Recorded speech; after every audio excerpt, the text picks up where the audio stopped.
Alors,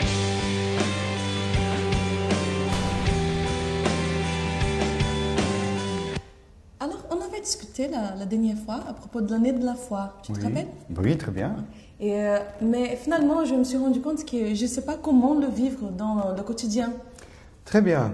Donc, je vais te répondre avec encore un verset biblique et encore des Actes des Apôtres. Mais maintenant, au chapitre 2 des Actes des Apôtres, au verset 42.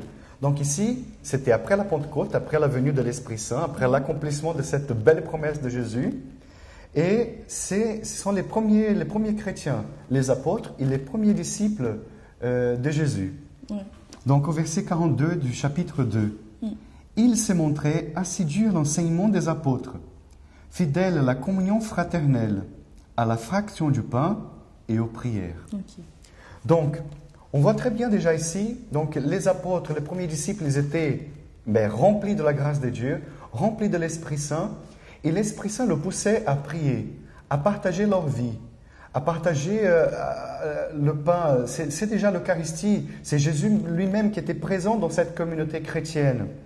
Et l'Esprit Saint les amenait à prier individuellement, communautairement, et en plus, ils étaient assidus à l'enseignement des apôtres. Ils étaient attentifs à ce que les apôtres, c'est-à-dire à ceux qui avaient vécu personnellement avec Jésus, à leurs expériences, à leur enseignement. Oui, d'accord. Donc tout ça, c'est très bien, hein, c'est même passionnant. Mais moi, comment je peux vivre comme les apôtres? Ça, c'était il y a 2000 ans. Très bien. Mais pour nous, ce n'est pas très différent. Donc nous aussi, l'Église nous invite dans cette année de la foi à remettre en valeur toutes ces belles choses que les premiers chrétiens vivaient. Donc c'est à nous aussi, pour bien vivre cette année de la foi, de prendre les dispositions qu'il nous faut pour prier individuellement, communautairement, aussi à vivre les sacrements, à vivre l'Eucharistie, à communier Jésus présent dans l'Eucharistie.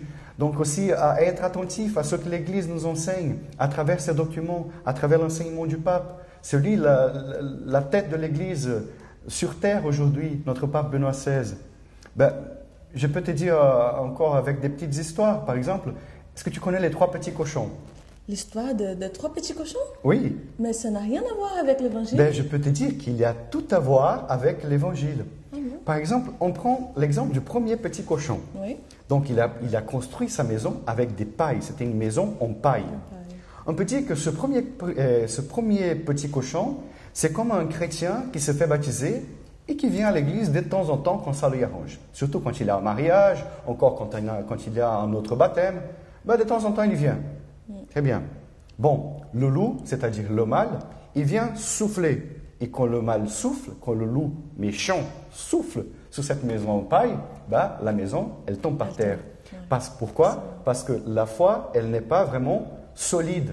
Il a quelque chose de bien, il a quand même construit la maison, mais ce n'est pas très solide.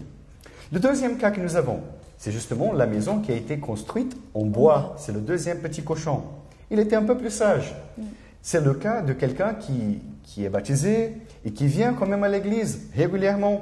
Le problème, il vient tous les dimanches à la messe, mais dans le quotidien, il oublie qu'il doit prier, qu'il doit être charitable, et il oublie qu'il doit témoigner de l'évangile auprès de ceux qui souffrent, auprès de ceux qui ne connaissent pas Jésus.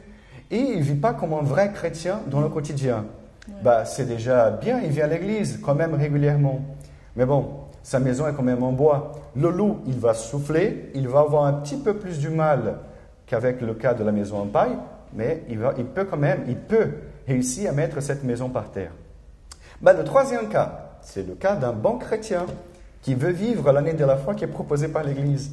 C'est justement le chrétien qui a été baptisé, qui vit les sacrements, qui vient à l'Église régulièrement, qui vit la charité, qui prie en communauté, qui prie dans sa maison, dans sa chambre, et qui témoigne de cette expérience forte avec Jésus dans le quotidien.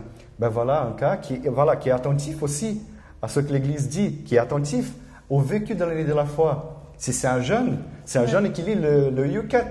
C'est la foi de l'Église expliquée pour les jeunes avec des questions-réponses très sympathiques. Qui lit la parole de Dieu. Il construit sa maison en briques. Et là, dans ces cas-là, le loup, il ne va pas réussir à mettre cette maison par terre parce que c'est la foi solide. Finalement, c'est très simple. Hein? C'est simple. Moi aussi, je peux le vivre. nous tous, nous pouvons vivre. Et d'ailleurs, il est l'heure de la messe, mais il faut qu'on y aille. Ben, on y va.